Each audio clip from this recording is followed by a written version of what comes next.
Welcome to Mission Minded, the podcast where we explore outside the box thinking in carrying out Christ's Great Commission. On this episode of Mission Minded, we are joined by Dana Swieson. Dana serves as an elder and a missions leader at his church near Philadelphia, Pennsylvania. We discuss with Dana the recent film training his church received from ITEC and how they applied that training with their partners in Malawi. Now here's your host, Kristen. All right, Dana. Well, thank you so much for joining us via Zoom today. It's good to have you here. Thank you for having me. It's good to see you guys. Yeah, good to connect with you, Dana. You are a member of Springton Presbyterian Church in Pennsylvania. Did I get that right? Springton Lake. Springton Lake. Well, we had this conversation previously, and you corrected me. But either way, it is really, really nice to have you here. You got to do something pretty cool, and we're really excited about this here as an ITEC team. Dana and a group from his church were a part of an online film training course that we put together. And then Dana, you went through the equipping process online, and then you actually took film training to your partner in Malawi this summer. And we want to hear all the details about that. We're really glad that you could join us. But before we do, can you just share with us a little bit about yourself and your background and your involvement with missions at your church? Sure. Well, I'm at Springton Lake Presbyterian Church, which is a small church, well, medium-sized church out in the suburbs of Philadelphia. And I'm an elder there, and I'm also the leader of the missions committee at our church. And we've been working, we have missionaries that we support, but we've also been looking for a place where we could partner, where we as a church can get a lot more people involved firsthand with missions. And so that's what we have now with an organization called Pomoza International. And so I've been involved with that relationship. The founder of the organization actually is a member of our church. And so we're on the missions committee together. Cool. Dana, what kind of work and what do you provide when you go to Malawi? What did your church take? So we've been there twice as church missions trips. The first time we went with for us, it was a large group of people. It was 21 people, and it was a combination of youth and adults. And what we did is we did a vacation Bible school there in the different schools that Pomoza works with.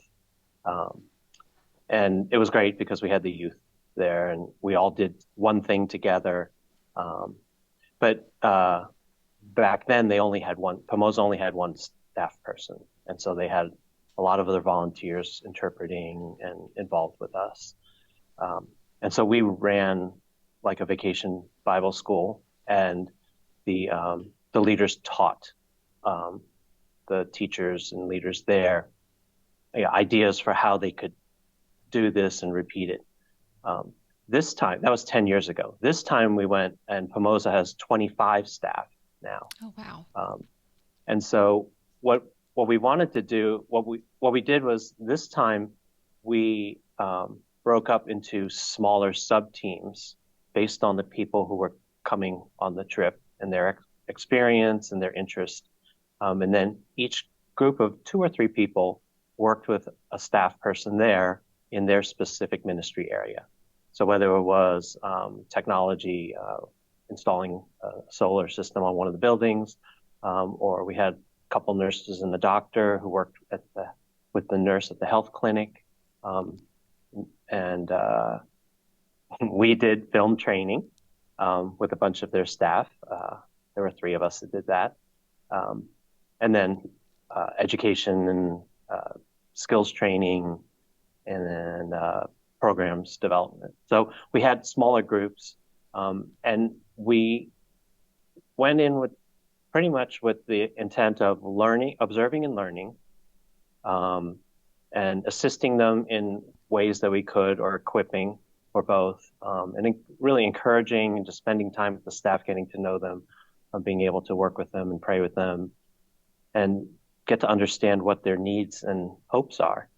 And then what we're trying to do is build our partnership with them and match up skills of people in our church with needs that they have, that they can't get the skills there locally.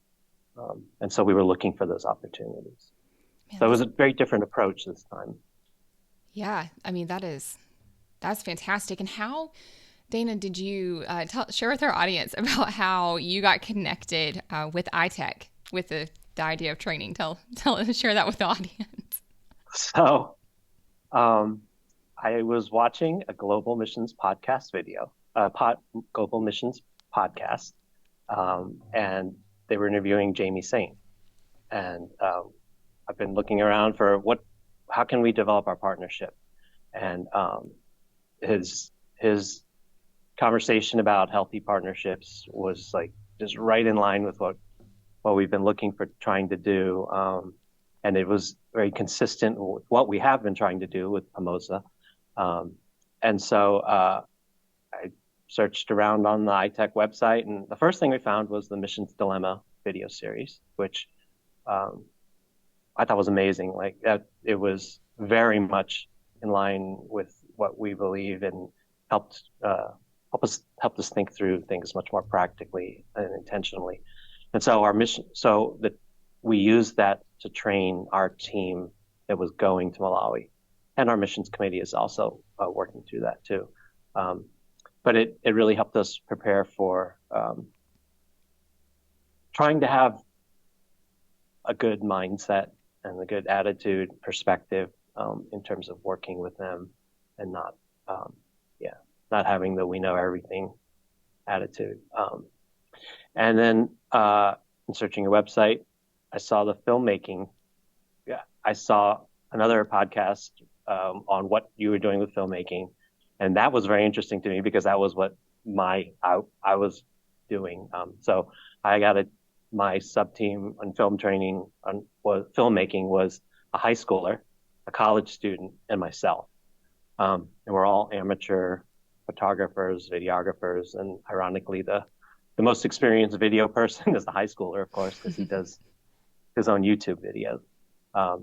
So I contacted, I can't remember who I contacted, but put me in touch with Brian. And here we are. You all graciously offered to do an online training with us. Because I was trying to figure out if I could get enough money to fly us down to Orlando, and would that work? And with school schedules with the other teammates, it would have been really hard to do. So it was perfect to be able to do it online. Yeah, well, obviously we would have loved to do it in person with you, but I think it is definitely a blessing and a gift that film training can be conducted virtually like this. It's how we're able to connect and do more.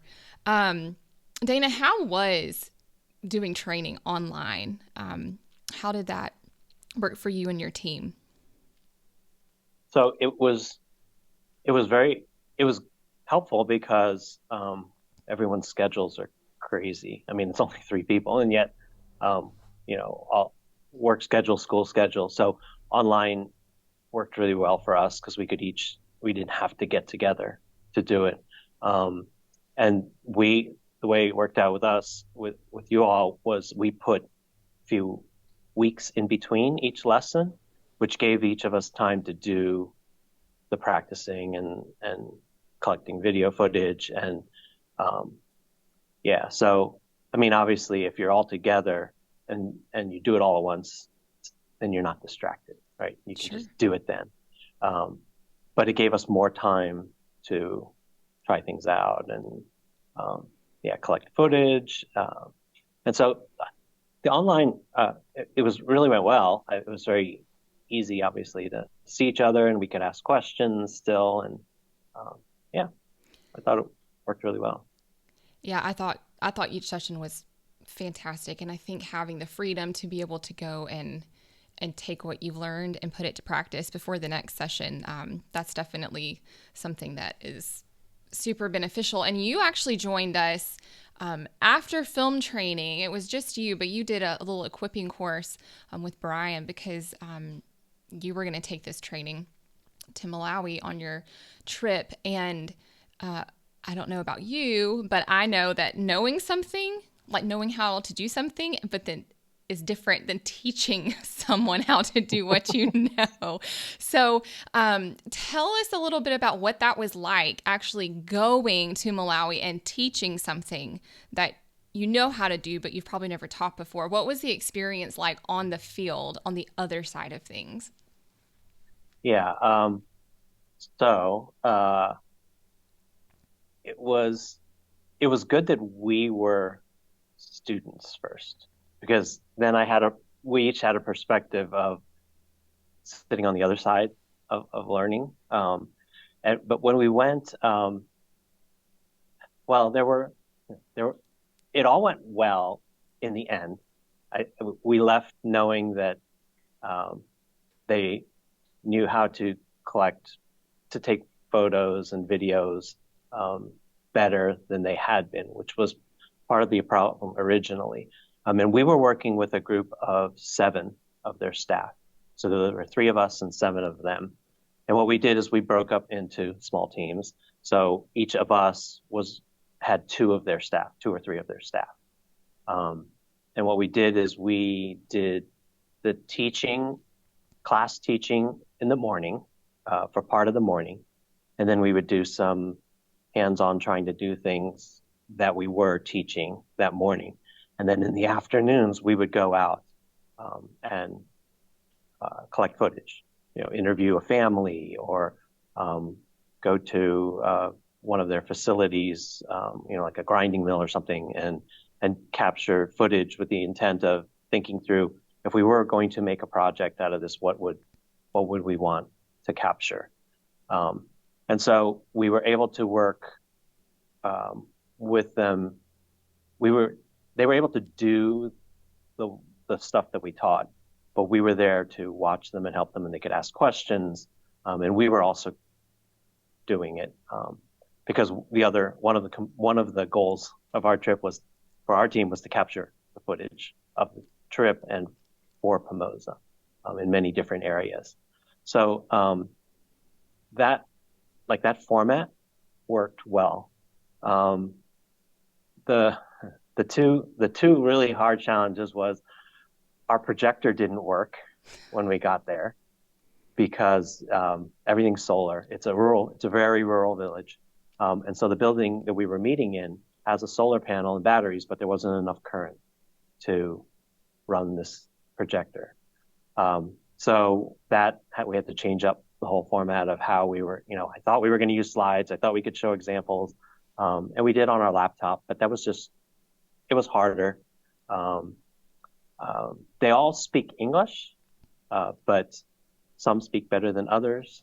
And so there were times when there would be a language barrier and we'd have to repeat things, or someone would have to explain it to someone else.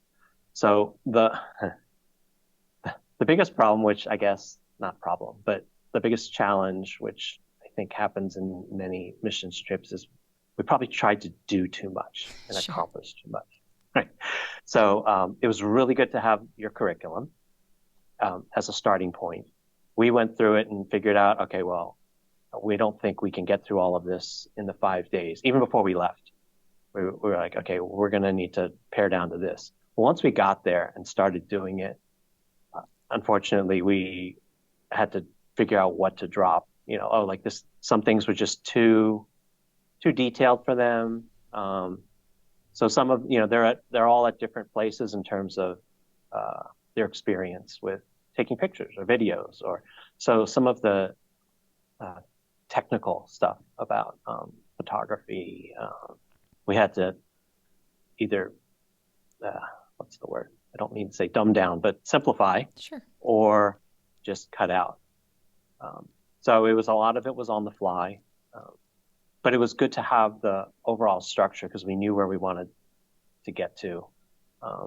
And we used the same format where we had, when you trained with us, you had us do 2 projects, a very simple project that was like a minute long interview. And we did that, and that was great because everyone got to we had all the staff interview each other and then edit their own.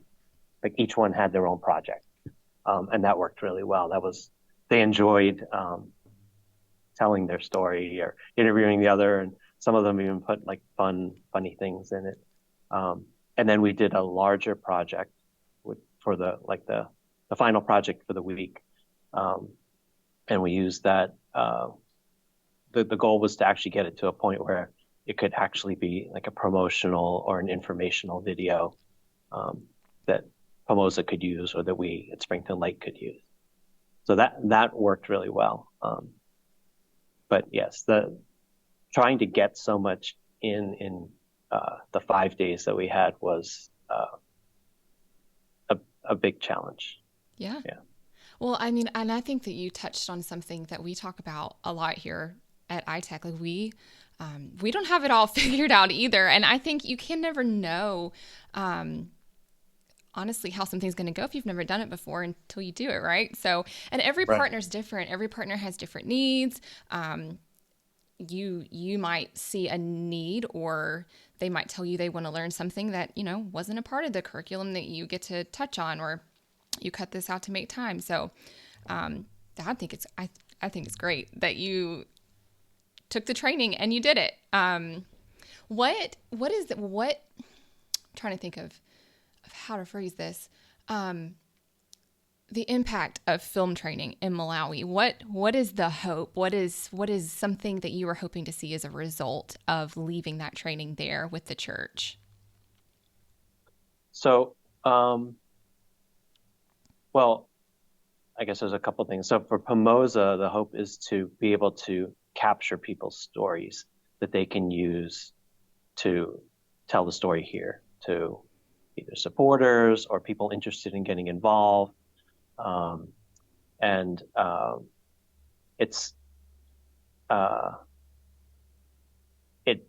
It also helps the staff to see the whole story. Like, so the staff that we are working with are all people who they're called facilitators. They're kind of like extension workers that an agriculture extension worker. But they work in a community, and they have a whole bunch of families that they're working with, and they're tracking the progress of each family as they get trained. And they're just day to day. They're just trying to get through each day, moving each person along. But this, as they film, it allows them to sit back and look at the person's whole, where did they come from and where are they right now? And just to see, how have they progressed? What has the Lord done in their lives? How it helps them to see the more of that person's story than just, well, these are the goals that you need to get through today. Let's, how come you didn't do this? Or, so that's part of it. But yeah, they really enjoyed recording and editing. And I'll be honest, it's not their job their job is to work with the people. Sure. But because they're working with the people, they have the opportunity to also capture the stories, in video and photos. And so they really enjoy doing it, which we think will make for much better footage for the organization, because they know how it's going to get used and they want to do it. And I suspect some of them are going to do it as a hobby at night too. So Sure. Yeah. Man, that's great. And Dana, what would you say to anyone listening to the Mission Minded podcast right now who's like you, who might be listening thinking that's interesting, but I don't know if I could do anything I don't know if I could do that, or I'm curious about it. What would you say to someone who is interested in film training or in any training in general? Just as someone who heard about it and took the plunge and reached out, what would you say to that person? Well, so like for us, we've done service missions trips in the past, and as we've worked with Pomoza, we've come to think more in terms of the opportunities that we have to serve can be used to equip the people on the field who are right there on the front lines to do the ministry that God has called them to do. It's great for us to go and to be able to share Christ with someone when we're there. But the reality is we're only there for 5 minutes or 10 minutes or a day. And it's the people, the missionaries who are there, the church that's there on the ground that are going to continue on a day-to-day basis. And they're the ones that are going to be continuing to reach out to other people. They're the church there, and their call is to be the church there. And so what we've been looking to do is to build our relationship with the church there and help them in ways that we can, and they can help us in other ways too. And so if you can look for opportunities, either with the missionaries that you already have or when you go on a missions trip, if you can look for opportunities to encourage and equip the people who are there, who are doing the ministry on an ongoing basis, on a daily basis. That's really what, it's a way to empower them and to make them be able to do their ministry better. And so, we're actually, right now, we're looking for other ways that we can partner with them. So we're looking at what skills and experiences do our people in our church have that could help and assist and equip the Pomoza staff. So, there may be opportunities where you, in the missionaries you serve, or on the missions trip that you are going on, can bring some skills to the people there, and you can learn them from ITEC or other organizations, or maybe and so we had engineers on our team, but they know their engineering.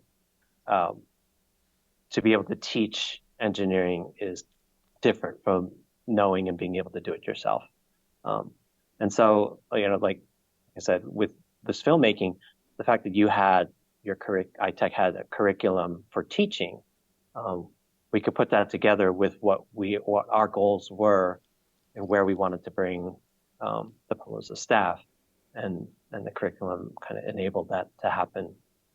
Yeah, that's great, Dana. And I really am really encouraged. I know we all are by just seeing what your church was able to accomplish with your partner, even just with film training and this idea. And just something as simple as hearing a podcast episode and sparking an idea. It's just cool to see how God can use, he uses his word, he uses other people, he uses media, he uses all kinds of things to encourage us in his work. And your story is just completely inspiring. And we're so glad that you took the time to join us today and share that. So thank you, Dana, for joining us. And thank you for joining us on the Mission Minded podcast. If you would like more information about film training or any of the other training disciplines that ITEC provides, you can visit itecusa.org, and it'll be linked in the show notes. Thank you so much for joining us, and we'll see you next time. Thank you for joining us for this week's episode of Mission Minded. For more information on today's topic and show notes, please visit our website, itecusa.org.